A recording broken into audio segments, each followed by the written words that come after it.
શિવપુરી જિલ્લાની હોસ્પિટલમાં ગંદકી દેખાતા મધ્યપ્રદેશના ઉર્જા મંત્રીએ જાતે જ સફાઈ અભિયાન શરૂ કર્યું।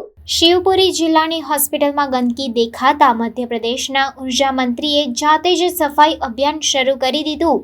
હોસ્પિટલ પ્રશાસન દોડતું થયું। મહત્વનું એ છે કે ગઈકાલે મંત્રી પ્રદ્યુમ્નસિંહ તોમર અચાનક શિવપુરી જિલ્લા હોસ્પિટલ ખાતે પહોંચ્યા હતા। તેમની સાથે તેમના ગાર્ડ સિવાય કોઈ ન હતું। હોસ્પિટલ પહોંચીને તે વોર્ડમાં ફરવા લાગ્યા। આ દરમિયાન સૌથી પહેલા તેઓ મેડિકલ વોર્ડમાં પહોંચ્યા હતા, જ્યાં અતિશય ગંદકી જોવા મળી હતી।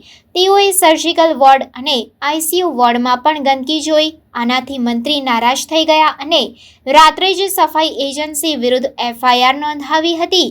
ઘટનાની માહિતી મળતા જ કોતવાલી પોલીસે તરત જ સિગ્મા ઇન્ફોટેક કંપની વિરુદ્ધ એફઆઈઆર નોંધી હતી। તેની નકલ મંત્રીને આપી હતી। ઉલ્લેખનીય છે કે ઉર્જા મંત્રી લગભગ 2 કલાક સુધી જિલ્લા હોસ્પિટલમાં રહ્યા। મળતી માહિતી મુજબ પ્રભારી મંત્રી અચાનક જિલ્લા હોસ્પિટલમાં પહોંચી ગયા હતા।